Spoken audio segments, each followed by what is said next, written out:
राधा राधा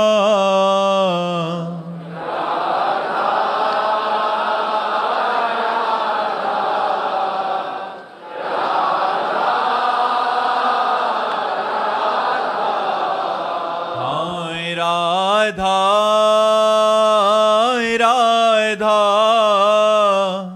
राधा राधा राधा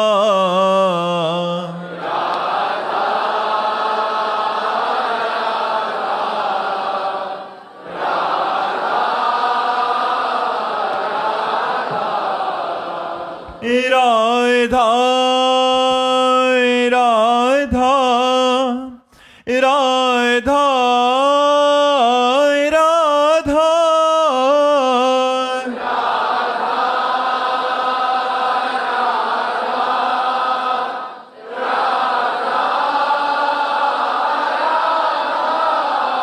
हाय राधा राधा राधा राधा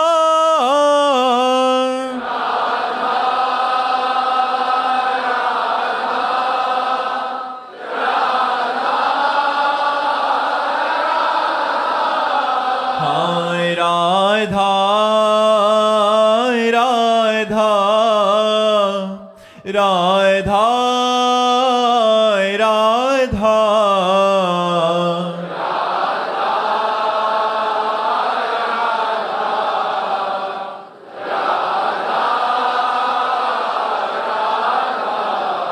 हाय राधा राधा राधा राधा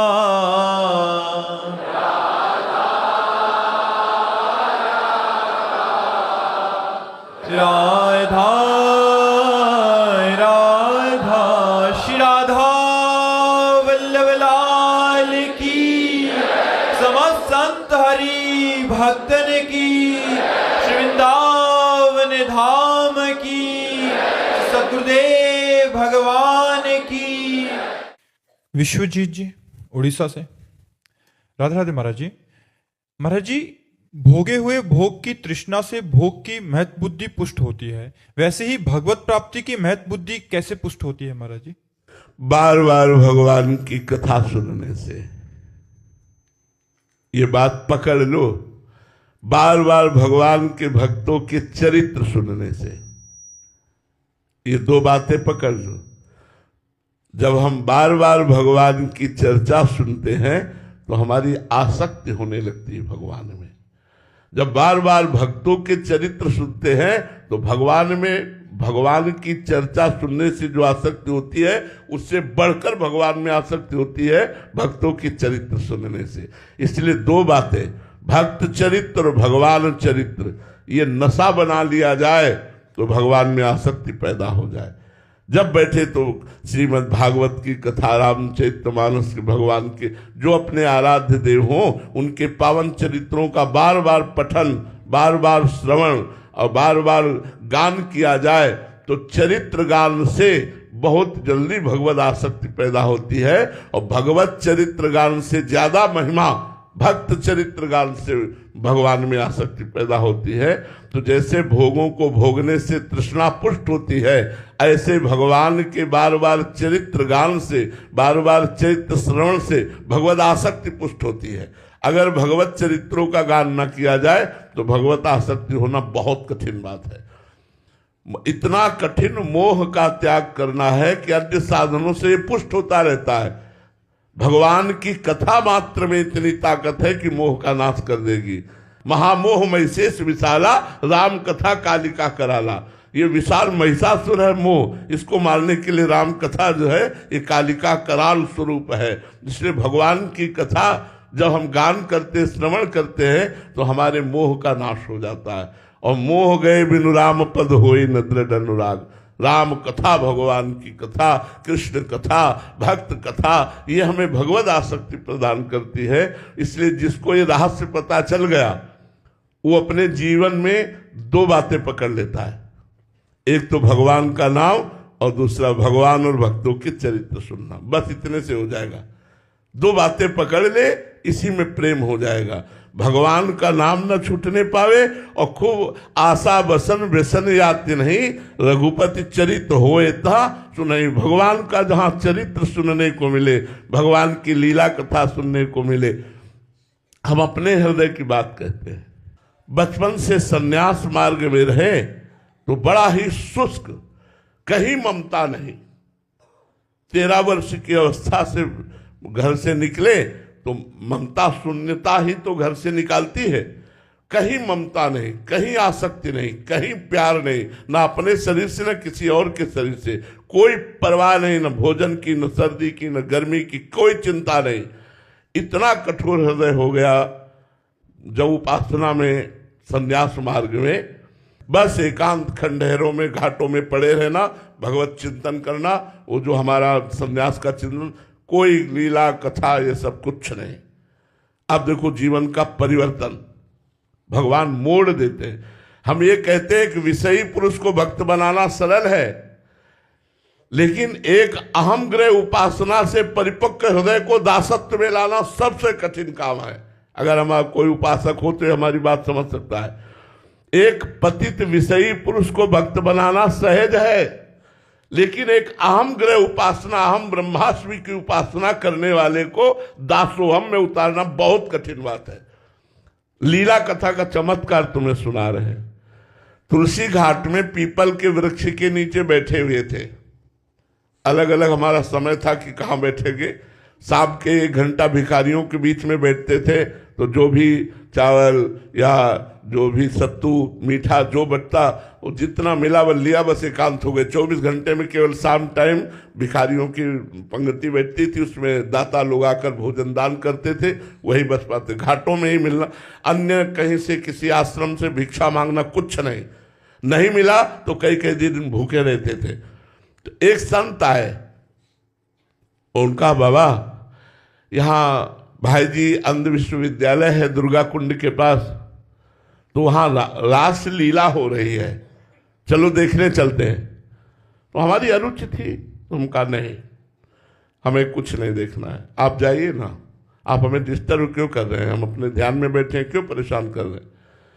और उनका बाबा हम तुमसे कुछ ले थोड़ी रहे, तुमसे कह रहे हैं एक बार चले चलो ना, रास वृंदावन से रास आई है, उसे देख लो चल के। तो हमने कहा कह दिया ना ना, तो आप क्यों परेशान हो रहे हैं। फिर उन्होंने कहा बाबा जब हम कह रहे हैं तो एक बार चल, ऐसे जैसे भगवान महादेव ही उस रूप में आकर हमको प्रेरित कर रहे थे, चलो इनकी आज्ञा का पालन करने। तो दिन में महाप्रभु चैतन्य देव की लीला और रात्रि में रास लीला। जे ही गए तो सभा लगी हुई थी। महाप्रभु चैतन्य देव का वियोग श्री कृष्ण प्रेम का, और शाम के रास लीला। दूसरे दिन हमको कहना थोड़ी पड़ा है, अपने आप सब पहुंच गए। 1 महीने रास लीला जब चली और रास लीला देखा तो लगा अब हम जी नहीं पाएंगे। 1 महीने में भगवान की लीला कथा ने हमारे कठोर चित्त पर इतना प्रभाव किया कि श्री राम शर्मा आचार्य उस समय स्वस्थ थे, तो खड़े होकर वही आचार्य पदवी पर ठाकुर जी को पद आदि के द्वारा लीला प्रकाशित करने के लिए प्रेरित करते थे। हमने सोचा अब लीला के बिना हम जी नहीं सकते, तो इनके चरण पकड़ लो, कह दें अपनी मंडली के साथ रख लो, तो भीख मांगकर खाएंगे भिक्षा और रात दिन इनकी सेवा में रहेंगे, रास लीला देखने को मिलेगी। ऐसा हमारे दिमाग में आया। उठे और भरी सभा में जाके साष्टांग दंडोत की। अब वो ब्रजवासी बहुत प्यार करते रहे, यहाँ भी प्यार करते रहे, आज भी उनका परिवार प्यार करता है। तो उन्होंने कहा अरे मार दियो बाबा, मार दियो बाबा। सन्यासी वेश में थे, बड़ी बड़ी जटाएं और लाल कपड़ा। तो उन्होंने कहा अरे बाबा हम गृहस्थ हैं, तुम विरक्त होकर क्यों प्रणाम करते हो। तो हम रो पड़े। हम कहा महाराज जी हम रास लीला के बिना जी नहीं सकते, अब आप अपने पास रख लीजिए, मैं रोज रास लीला देखा करूंगा और मांग के खाऊंगा, आपसे कुछ नहीं लूंगा। वो मानो सदगुरु के वचन निकल रहे थे उस समय। उन्होंने कहा बाबा मेरी बात मान ले, एक बार तू वृंदावन आ जा, तुझे बिहारी जी कभी नहीं छोड़ेंगे। ये श्री राम शर्मा जी के वचन नहीं थे, ये साक्षात भगवान के वचन थे। अब बस लगन लग गई, वृंदावन जाना। अच्छा, पैसा रखते नहीं थे, कैसे वृंदावन पहुंचे? पैदल चलना तो रास्ता पता होना चाहिए। तो एक संत मिल गए, जुगल किशोर जी, वो भी वृंदावन आ चुके हैं, वृंदावन वास करते। तो उनसे हमने कहा, वो थोड़ा दंडोत प्रणाम और कुछ प्रसाद दे दिया करते। हम कहा आप हमको वृंदावन पहुंचा सकते? बोले हाँ बाबा, आपको वृंदावन की व्यवस्था मैं कर दूंगा। उन्होंने वृंदावन की व्यवस्था, पहले चित्रकूट ले गए, चित्रकूट से वृंदावन आए। आज तक बिहारी जी ने नहीं छोड़ा, जैसा श्री राम शर्मा ने कहा था। लीला कथा ने सब भूल गए, जो अहम्र मास में जो संन्यास, सब भूल गए। सब हृदय, जो एक पत्थर हृदय था, वो लुजलुजा हृदय हो गया है। अब तुम्हें कैसे बताए? सामने कोई रो देता है तो लगता है इसको प्राण दे दें, क्या दे दें, कैसे खुश हो जाए, क्या मतलब इतनी ममता, इतना प्यार, इतना हृदय में द्रवण क्रिया, ये हमने नहीं देखी अपने हृदय में। ये उपासना का रंग चढ़ा। तो आज जो हम राधा वल्लभ जी के दास, वृंदावन की उपासना और आप सब ब्रजवासियों की चरण रज का सौभाग्य प्राप्त कर रहे हैं, ये भगवान की लीला कथा से ही प्राप्त कर रहे हैं। तो लीला कथा ने अखंडानंद से प्रेमानंद में पहुंचा दिया। लीला कथा ही है जो आसक्ति पैदा कर देती है। अब लीला कथा हमारा प्राण हो गई है। हम बैठ करके कहीं जाकर नहीं सुनते, लेकिन जो हमारे आचार्यों ने वाणी में गायन किया है लीला कथा, उसी को निरंतर एकांत में गुनगुनाना, उसी का मनन करना, उसी का चिंतन, वही हमारा रास विलास जीवन हो गया। अगर रास ना देखते तो हम परम सत्य कहते, न वृंदावन मिलता, न हम कभी राधा वल्लभ जी को जानते थे, न कभी राधा नाम जानते थे। ये सिर्फ रास की कृपा से हमें प्राप्त हुआ। तो बहुत से जीवन ऐसे हैं जो भागवत की कथा से, रास की कथा से भगवान में आसक्त हो गए, जो वचनों से आसक्त हो गए। इसलिए हम सबसे प्रार्थना करते हैं, यदि भगवत आसक्ति प्राप्त करना है तो भगवान की लीला कथा को सुनो, भगवान की लीलाओं का चिंतन करो, भगवान के प्रेमी भक्तों के चरित्रों को पढ़ो, तो आपका हृदय बहुत जल्दी परिवर्तन हो जाएगा। श्यामलाल जी सिरसा हरियाणा से। राधे राधे महाराज जी। महाराज जी, प्रेम और वासना में क्या अंतर है? वासना अगर सद है तो प्रेम में सहायक है, और वासना असद है तो वो दुर्वासना है, वो नरकगामी बना देगी। वासना चाहिए, हम वासना का निषेध नहीं करते, वासना चाहिए। वो भगवत आराधन की वासना होनी चाहिए, धर्म पूर्वक विषय सेवन की वासना होनी चाहिए। असद वासना का त्याग, सद वासना के द्वारा भगवत मार्ग में पहुंचना, फिर सद वासना का भी त्याग, निर्वासनिक। असद वासना का त्याग करना अनिवार्य है। सद वासना भक्ति में सहायक है। अगर सद वासना नहीं होगी तो भक्ति तक हम पहुंच ही नहीं पाएंगे। हमारे अंदर सद वासना होनी चाहिए, असद वासना का त्याग होना चाहिए। दुर्वासना जो हमारे हृदय को खींच करके असत आचरण कराती है, उसका त्याग करना चाहिए। और सद वासना से भक्ति, और भक्ति से समस्त वासना, सद असत दोनों का त्याग, फिर तो हृदय में कोई भी वासना नहीं रह जाती है। वासना उपासना में बदल जाए, वही सदवासना है। सर्वश्रेष्ठ प्रेम है, ये वासना नहीं। लेकिन वासना सहयोगी है। कौन सी? सदवासना। अगर सदवासना हमारे अंदर नहीं होगी तो असद वासना का नाश नहीं होगा। सदवासना भगवत प्राप्ति की वासना, भगवत प्राप्ति की लालसा, यही हमें भगवत प्रेम तक पहुंच। प्रेम की समानता तो मोक्ष नहीं कर सकता। ये वासना क्या चीज है? भावना जी राजस्थान से। राधे राधे महाराज जी। महाराज जी, आपके श्रीमुख से सुना है कि भगवान के बन के भगवान के लिए साधना करना, इसी से भगवत प्रेम जागृत होता है। महाराज जी, हम भगवान के लिए अपना सर्वस्व कैसे दें, उनका कैसे बने महाराज जी? उस कैसे साधना करें? नाथ सकल संपदा तुम्हारी, मैं सेवक समेत सुत नारी। केवल हमारी भावना बदलनी है। ये सब कुछ भगवान का पहले भी था, अब भी भगवान का है, आगे भी रहेगा। झूठ से हमने अपना मान लिया था, वही भूल मिटानी है, वही असत भावना मिटानी है और कुछ नहीं। सब कुछ आपका ही रहेगा। जब भोग लगाते हैं तो वो पदार्थ नहीं रह जाता, वो प्रसाद हो जाता है। लेकिन जब हम बिना भोग लगाए पाते हैं तो वो पदार्थ रहता है। पदार्थ में गुण दोष रहते हैं और प्रसाद में वो निर्विकार रहता है। तो जब हम अपना मानते हैं तो कर्मों का भोग भोगना पड़ता है, और जब प्रभु को समर्पित हो जाते हैं तो भोग भोगते हुए भी वो निर्विकार स्थिति को प्राप्त होकर मोक्ष या प्रेम को प्राप्त होता है।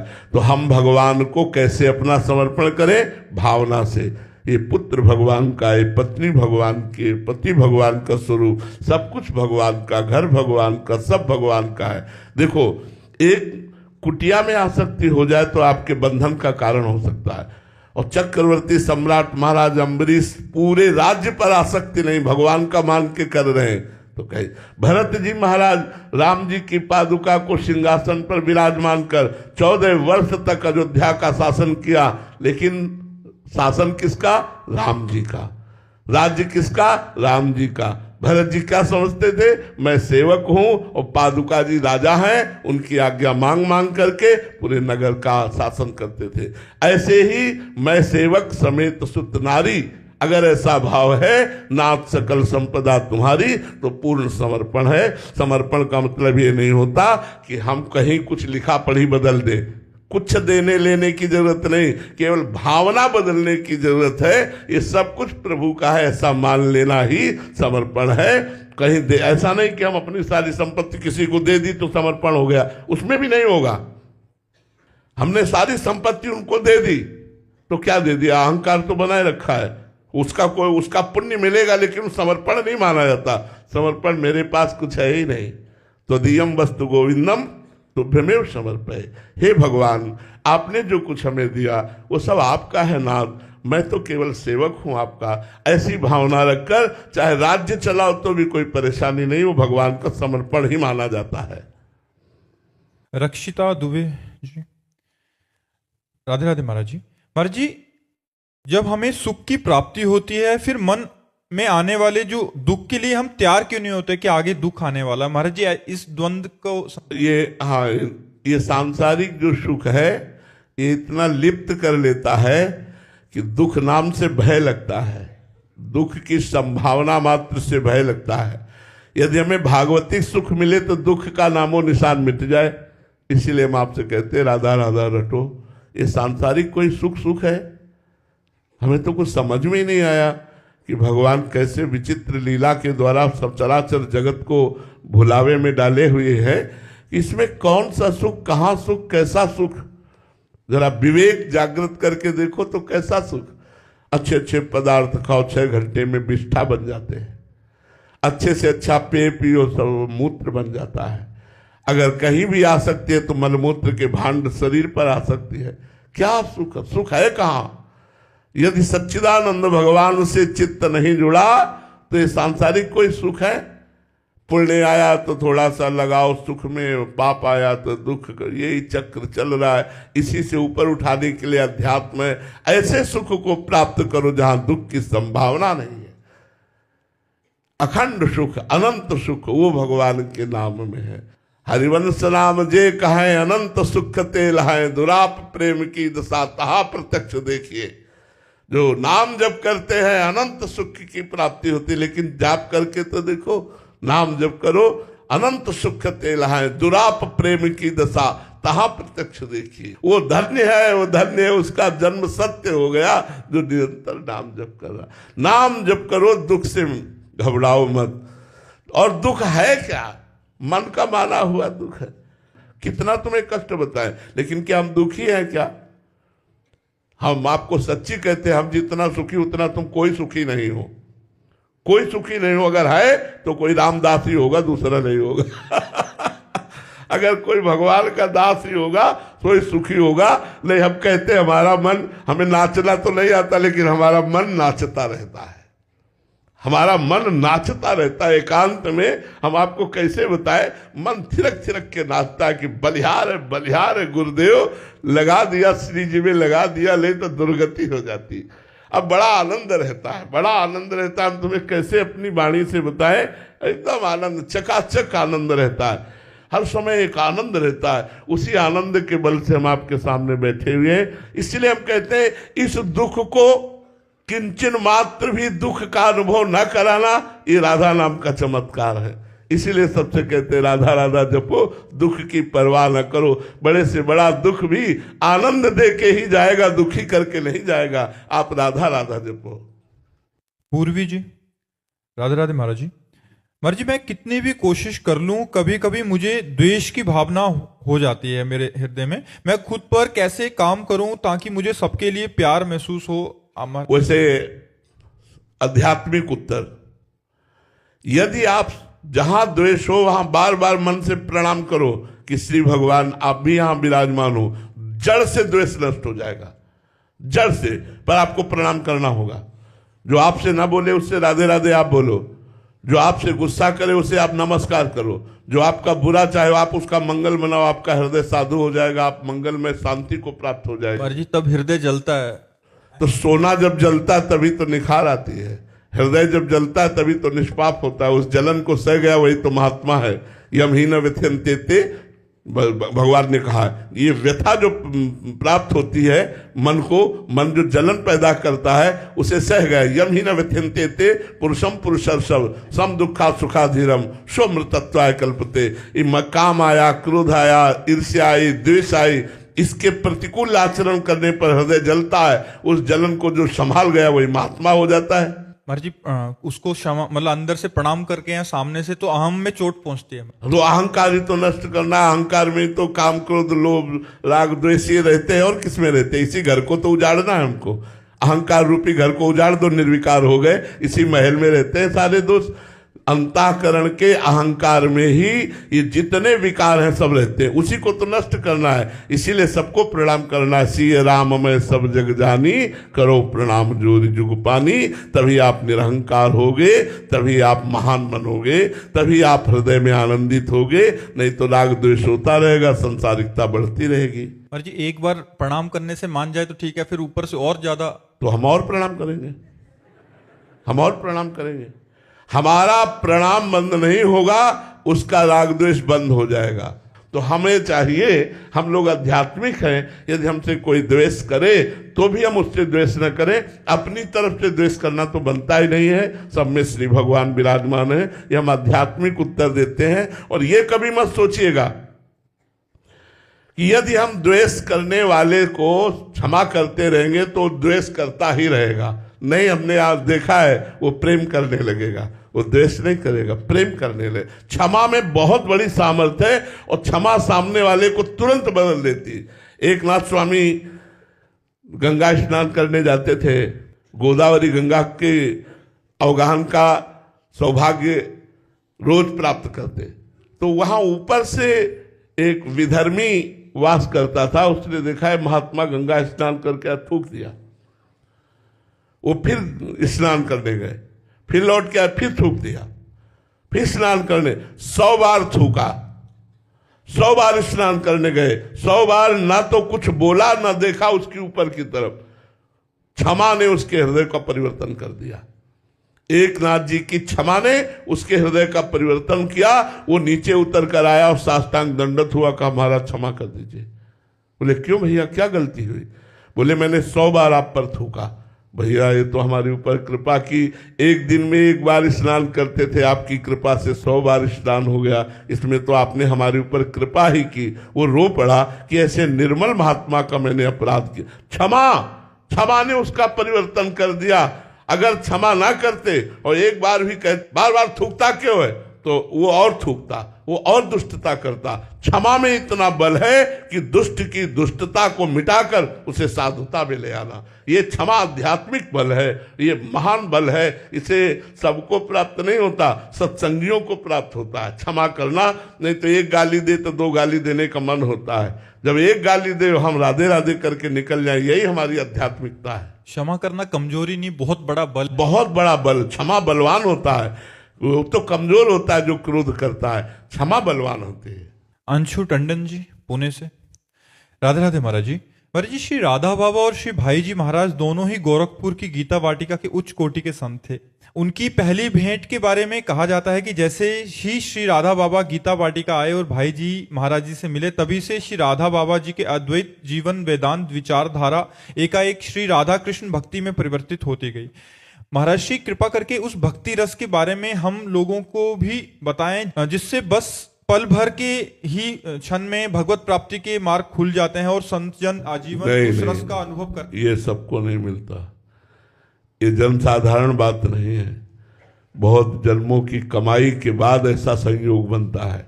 ये कोई ऐसा थोड़ी एक झोलिया तो हो गया। भाई जी ने कितनों को छुआ होगा, केवल राधे बाबा को छुआ क्या? वो तो ऐसे दैन्य महापुरुष थे। भाई जी ने केवल राधे बाबा के चरण छुए क्या? इसमें तैयारी राधा बाबा की। भाई जी के हृदय की पूछो तो पूरे विश्व को राधा कृष्ण का प्रेम प्रदान करने के लिए हर समय उत्साहित रहते थे, लेकिन पात्र तो मिले। राधा बाबा की तपस्या, राधा बाबा का ज्ञान, राधा बाबा की पवित्रता, राधा बाबा की जन्म जन्मांतर का भजन अब फलीभूत होने को हुआ तो निमित्त बनाया श्री कृष्ण ने पूज्य भाई जी महाराज को, और जे ही चरण स्पर्श किए बदल दिया। किसने? श्री कृष्ण ने। स्वयं श्री कृष्ण सामने साक्षात खड़े हैं। जहां सोहम की वृत्ति चलती थी वहां श्री कृष्ण के दास सोहम की वृत्ति आ गई। ये सारा का सारा खेल राधा बाबा का है। हमारी बात मानो ना, हम भाई जी के दास हैं, लेकिन इसमें सारा का सारा खेल उस पूज्य महापुरुष की है जिसने जीवन को राख बना दिया, जिसने जीवन को अपने राख बना दिया। और भाई जी ने जे भी छुआ उस राख को सोने में बदल दिया। तो ऐसा राख कौन बनना चाहता है? सब राधा बाबा जैसी अहम वृत्ति को शून्य करके भगवदाकार वृत्ति को, एक सेकेंड के लिए भी भगवत विस्मरण नहीं था बाबा का, एक सेकेंड के लिए भी। पहले ही इतनी आत्मनिष्ठा थी कि जब पूज्य श्री जयदयाल गोविंदका जी ने कहा कि भाई जी से हनुमान प्रसाद पोद्दार जी से मिले, तो उनका मुझे किसी से मिलने की कोई आवश्यकता नहीं, बाबा के वचन पढ़ लेना। जब पूज्य जयदयाल गोविंदका जी ने कहा कि एक बार आप भाई जी हनुमान प्रसाद पोद्दार जी से मिलिए, तो तुरंत बाबा के वचन थे कि मुझे कभी भी किसी से मिलने की कोई आवश्यकता नहीं, क्योंकि परिपूर्ण ज्ञान से थे, परिपूर्ण तप से थे। अब यहाँ लीला होनी थी, अब यहाँ लीला होनी थी कि बाबा को प्रेम रस में डुबोना था। तो श्री कृष्ण रूप भाई जी महाराज वह चमत्कार प्रकट कर दिए। अगर भाई जी के चरण स्पर्श की बात कहो तो गीता वाटिका में पता लगा लो लाखों के चरण भाई जी ने स्पर्श किए होंगे, क्योंकि सब भारत के विश्व के संत महात्मा जाते थे और भाई जी गृहस्थ वेश में थे, इसलिए सबके चरण छूते थे। क्या किसी को जैसा राधा बाबा का अनुभव हुआ वैसा किसी को हुआ? नहीं हुआ। इसमें प्रधानता राधा बाबा की, राधा बाबा का जो जीवन है, भाई जी के प्रति जो समर्पण राधा बाबा का है, वो देखने योग्य है। भाई जी का शरीर पूरा हुआ, जहां चिता लगी वही पूरा जीवन निर्वाह किया। जहां भाई जी बैठे वही बाबा बैठे, जहां भाई जी सारा कर दिए वही बाबा किए। ऐसा समर्पण। हम तो देखो श्री कृष्ण की महिमा तो अमोघ है ही, लेकिन उनसे बढ़कर उनके दासों की महिमा है, उनसे बढ़कर उनके दासों की महिमा है। तो भाई जी की महिमा तो है ही, लेकिन भाई जी से बढ़कर के पूज्य राधा बाबा की यहाँ महिमा है। उनका समर्पण, उनकी तपस्या, उनका भजन, उनका त्याग, उनका अपनापन भाई जी को दे देना, ये सब बड़ी बात है। तो सब न भाई जी हो सकते हैं और न सब राधा बाबा हो सकते हैं। इसलिए भजन करो और इनकी चरण रज की याचना करो कि ये कृपा करें, यत्किंचित राधा माधव में प्रेम हो जाए। ना हम भाई जी बन सकते न राधा बाबा बन सकते हैं। बचपन से राधा बाबा की जो साधना है वो पूर्व जन्म से चली आ रही है। छूते ही काम बन गया, छूते। जैसे पूज्य जगदीश बाबा गौरांग दास बाबा को ये ऐसे किया, देख रहे वृंदावन और दिव्य वृंदावन, दिव्य गौवें, दिव्य सगा। क्या उन्होंने किसी को पहली बार छुआ था क्या? सैकड़ों को। वो भजन देखो गौरांग दास बाबा का, समर्पण देखो गौरांग दास बाबा का, प्रियता देखो बाबा के प्रति, गौरांगदास बाबा की वो चीज देख रहे। पात्रता, पात्र है तो रस पिलाने वाला पिला रहा है। हमारे को इन दोनों महापुरुषों की चरण रज की वंदना करके याचना करनी है कि आपकी कृपा से यत्किंचित राधा माधव में प्रेम हो जाए। रामशंकर कुमार जी, पटना बिहार से। राधे राधे महाराज जी। महाराज जी, प्रेम लक्षणा भक्ति को पाने के लिए साधक का दिनचर्या कैसा होना चाहिए और कौन कौन से दोष या अपराध से उसको बचना चाहिए? पहली बात तो प्रेम लक्षणा भक्ति प्राप्त करने के लिए सदगुरु की शरण। राम कृपा नासै सब रोगा, जब यही भांति बने संयोगा। सदगुरु वैद्य, वचन विश्वासा, और संयम यह न विषय के आशा। पहली बात तो भगवान की विशुद्ध कृपा उस पर होती है जो प्रेम लक्षणा भक्ति के मार्ग में चलना चाहता है। प्रथम हृदय श्रद्धा जो करे, आचार्य जन जाय अनुसरे, जहां जहां हरिवंश के। जो प्रेम लक्षणा भक्ति के आचार्य हैं, पहले उनकी शरण होनी चाहिए। अगर हम आचार्यों की शरण में नहीं है तो भगवत प्रेम लक्षणा भक्ति का प्रादुर्भाव होना असंभव है। इसीलिए कहा प्रथम हृदय श्रद्धा जो करे। जो प्रथम हृदय में इस बात पर श्रद्धा कर ले कि बिना आचार्य कृपा के प्रेम लक्षणा भक्ति प्राप्त होना असंभव है।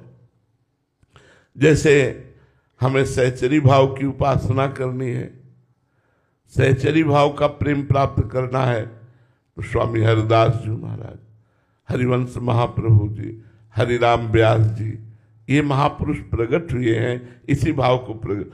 हमें ठाकुर जी का सखा भाव प्राप्त करना है तो श्री वल्लभाचार्य जी भगवान, उनके द्वारा बाल भाव और सख्य भाव दोनों भाव की पुष्टता की गई। हम अगर आचार्य की शरण में नहीं है तो मनमानी साधना करके प्रेम प्राप्त कभी नहीं कर सकते। यह गुण साधन ते नहीं होई। जो प्रेम है ये साधना से प्राप्त नहीं हो सकता। ये तुम्हारी कृपा पाओ कोई कोई कोई कोई कोई कोई जो आचार्य की शरण में है। बिना महापुरुषों की शरण लिए हम भगवत मार्ग में चल ही नहीं सकते। वो केवल नाटक होता रहता है, साधन होता है विषय, और साध्य होता है श्री भगवान उसका जो आचार्य शरण में होता है। जो मनमानी आचरण करता है तो साध्य बन जाता है विषय और साधन हो जाते हैं भगवान। वो जीवन भर साधना करता है लेकिन प्रेम का स्फुरण नहीं होता। तो प्रथम हृदय श्रद्धा जो करे, आचार्य जन जाय अनुसरे। आचार्यों का जो आदेश है उसके अनुसार चले। दूसरी बात, रसिकन की सेवा जब होए। क्यों? क्योंकि एक अहम और मम, ये दो बंधन हमें फांसे हुए हैं। अहम और मम, मैं और मेरा, ये माया का बंधन इतना सुदृढ़ है कि बिना गुरु कृपा के, बिना रसिकों की कृपा के, बिना भगवत प्रेमी महात्माओं की कृपा के ये साधना से और पुष्ट होता है, नष्ट नहीं होता। और जब तक ये अहम रहेगा तब तक प्रेम प्रकट नहीं होगा। अहमता और ममता, ये दो बातें इतनी जोर की हैं कि ये अगर पलट जाए दोनों, प्रभु की तरफ हो जाए तो हमारी बात बन जाए। एक अहमता ममता ये जग में है दुखदाई, और ये जब श्री जी की ओर लगे तो होत परम सुखदाई। ये जब श्री जी की ओर लगे तो होत परम सुखदाई। मात तात सुत दार देह में मति अरुझय मति मंदा, हित किशोर को है चकोर लखे तू वृंदावन चंदा। तो हरिवंश महाप्रभु का बच्चा बनकर, शरणागत बनकर वृंदावन चंद्र युगल सरकार का दर्शन करो। कैसे? बोले एक अहमता ममता, ये जग में जो लगी हुई है इसका त्याग कर दो। बोले बड़ी कठिन बात है अहमता ममता का त्याग करना, कैसे त्याग करें? बोले रसिक मंडली में आतन को नीके ढंग लगाओ, दंपति यस गाओ हर्षाओ हित सो रीझ रिझाओ। जो प्रेमी महाभागवत जन है इनका संग करो। अगर प्रेम लक्षणा भक्ति प्राप्त करनी है तो रे मन रसिकन संग बिन रंचना उपजय प्रेम। बिना रसिक महापुरुषों के भगवत प्रेमी महात्माओं के संग के बिना भगवत प्रेम नहीं प्रकट होता। तो रसिक मंडली में या तन को रसिक मंडली सभा में बैठा लो और मन से उनकी बात सुनो, और जो वो आचरण कह रहे हैं, जो वो मंत्र नाम जप उपासना कह रहे हैं, नीके ढंग लगाओ, मन को उसी में अच्छे से लगाओ। रसिक मंडली में या तन को नीके ढंग लगाने का तात्पर्य है शरीर से तो सभा में बैठे हो, मन से भी सभा में बैठो, मन से भी रसिकों का संग करो, उनके बताए हुए आचरणों को अपने जीवन में उतारो, उनके द्वारा बताए हुए साधन पद्धति को अपने जीवन में उतारो। रसिक मंडली में या तन को नीके ढंग लगाओ, दंपति यस गाओ हर्षाओ हित सो रीझ रिझाओ। प्रिया प्रीतम का यश गाओ और नाचो।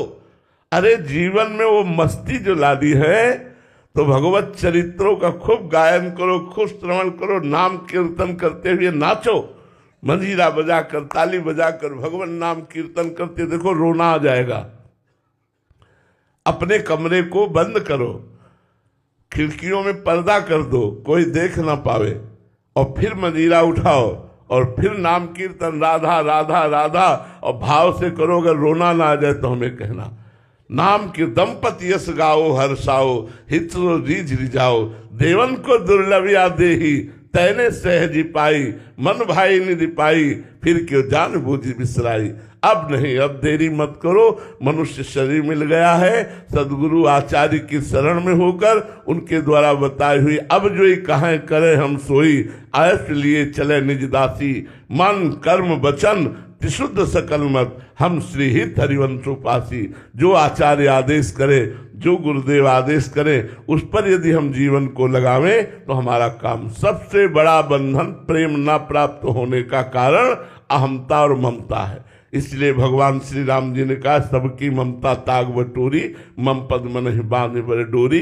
कहीं ममता न रह जाए किसी वस्तु व्यक्ति स्थान में, और कहीं अहंकार न रह जाए। देहाभिमान, विद्वता का, जाति का, कुल का, अगर कोई भी किंचन मात्र अभिमान रह जाता है तो भक्ति नहीं आएगी। प्रेम की तो बात जाने दो, साधारण भक्ति नहीं आएगी। विद्या, रूप, महत्व, कुल, धन, जौवन, अभिमान सट कंटक देखे जहाँ रहे न भक्त निदान, रहे न भक्त निदान। स्वांग सम नगर नारी के विषयन हाथ बिकाए नहीं रिझवर भरतार के। जिसके अंदर ये अहंकार होता है जाति का, कुल का, विद्या का, महत्व का, प्रतिष्ठा का, धन का, उसके हृदय में भक्ति जागृत नहीं होती। ये बड़े बड़े कांटे जहाँ होते हैं भक्ति महारानी के कोमल चरण वहाँ नहीं पधारते। वो भक्ति का स्वांग करके, पाखंड करके विषयी पुरुषों से धन ऐठता रहता है, विषय ऐठता रहता है। वो भरतार श्री हरि को रिझाने की योग्यता नहीं रखता, जिसके अंदर कोई भी अभिमान होता है। भगवान को रिझाने के लिए दैन्य चाहिए, और वो दैन्य भक्तों के संग से आता है। जब हम भगवत प्रेमी महात्माओं का संग करते हैं तो सारा का सारा अभिमान हमारा नष्ट हो जाता है। इसलिए आचार्य की शरण में होकर, गुरु की शरण में होकर उनके बताए हुए मार्ग से चले। और अहमता में ही काम क्रोध लोभ दोष है। अहमता और ममता शून्य होने के लिए हम भगवान नाम जप करें, लीला गायन करें, संतों का चरणामृत, संतों की चरण रज, संतों की आज्ञा का पालन, निश्चित काम बन जाएगा, निश्चित भगवत प्रेम हो जाएगा। इसके अलावा कोई उपाय नहीं। रहो गणित तत्तपसा न याति न चेज्या न निरूपणाद गृहाद्वा न छंदसा नैव जलाग्नि सूर्यो बिना महत्पाद रजोभिषेकम। ये भगवत प्रेम या ब्रह्मबोध तपस्या से नहीं होता, न बड़ी बड़ी यज्ञ करने से होता है, न सूर्य चंद्र अग्नि ग्रह उपासना से होता है, इनसे नहीं होता। ये महापुरुष की उपासना से होता है। जब भगवत प्रेमी महात्मा की आज्ञा का पालन करते हैं तो उनकी चरण रज का दासत्व जब प्राप्त होता है तो उनके चरण रज के अभिषेक से सारा अभिमान नष्ट हो जाता है और हमारे हृदय में भगवत प्रेम या ब्रह्मबोध की आकांक्षा प्रकट हो जाती है। श्री राधा वल्लभ लाल की जय।